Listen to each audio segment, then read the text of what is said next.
ماں کی ذمہ داری بہت بڑی ذمہ داری ہے. کیا اسلام میں کچھ اصول بتلائیے جس کی وجہ سے ہماری اولاد سارا اسلامی بچوں کی تربیت کا بہترین اصول بتلائیے. بچوں کی تربیت کہاں سے شروع ہوتی ہے؟ بعض ماں ایسا کرتی ہے کہ بچوں کی تربیت طفل سے شروع ہوتی ہے. جب بچے بولنے لگتے ہیں ماں غریبی سے اپنی اولاد کو بچائیے. باپ کی غیر موجودگی سے اولاد کی بہترین تربیت کیجیے. اللہ کی محبت پیدا کیجیے. رسول اللہ کی محبت پیدا کیجیے. ماں باپ کی محبت بیٹے سے زیادہ بیٹی پائی جاتی ہے. کون لاڈلی ہو سکتی ہے بیٹی سے زیادہ؟ میرے اور آپ کے نبی نے تربیت تو دیکھی ہوگی. اپنی طاقت جگہ فاطمہ رضی اللہ عنہ سے کہتی ہے. ایک طرف فرمایا یا فاطمہ دوسری جنت، اے فاطمہ جنت کی سردار ہو تم، جنت میں سب سے پہلے ملاقات تم ہی سے کریں گے. دوسری طرف فرمایا لو ایسا فاطمہ محمد سنت لگت آیا تھا، اگر فاطمہ بن محمد بھی چوری کر دیا تو اس کا ہاتھ کاٹ ڈالوں گا. اتنے ہونے کے باوجود تربیت نے قطع ہی نہیں معاف کرنے کا اعلان کیا.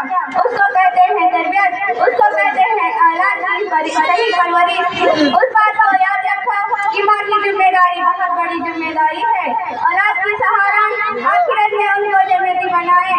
اگر آپ نے اولاد کی تربیت میں غفلت اختار دنیا حاصل کرنے کے لیے انہیں چھوڑ دیا، آپ کی اولاد کا ڈاکٹر بنے گی، بڑا شہرت سے کمائے گی، لیکن آپ کے وفات کے بعد آپ کے لیے دعا نہیں کر سکیں گی. رب اغفر لی ولوالدیّ، اے میرے رب میرے والدین کو اور مجھے بخش دیجیے. اے دعا نہیں کر سکوں گی لیکن اپنی اولاد کو اس قرآن سے جوڑ دیجیے. مجھے افسوس کے ساتھ یہ بات کہنی پڑ رہی ہے کہ آج کے والدین دنیا وہی تربیت میں اپنے بچوں کو اس قرآن سے دور کر چکے ہیں. اگر آپ چاہیں کہ آپ کی اولاد فرما بند بنے، آپ کی اولاد نہیں بنے، تو سب سے پہلے اپنی اولاد کو اس قرآن سے جوڑ دیجیے.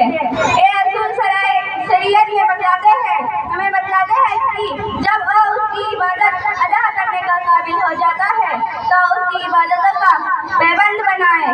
نماز کا حکم دے. اللہ کے نبی نے فرمایا بچے جب 7 سال کے ہو جائے، جب وہ 10 سال کے ہو جائے، نماز نہیں پڑھے اسے مار کر کہے اللہ کے نبی نے کیوں. لیکن افسوس کی بات گھر کا کسی نقصان کرنے پر، گھر میں کسی چیز ٹوٹ جانے پر تو والدین بے حد بچے کی پٹائی کر دیتی ہے، لیکن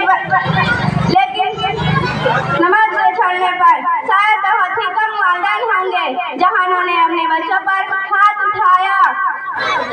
اولاد کو نماز کے سلسلہ میں شاید میں خاص تلوار پر اب میں اپنی تقریر کو ختم کرتی ہوں اور آخر میں یہ دعا کرتی ہوں کہ ہم سب اس پر عمل کرنے کی توفیق عنایت فرمائے. آمین. وما علینا الا البلاغ. السلام علیکم ورحمۃ اللہ وبرکاتہ.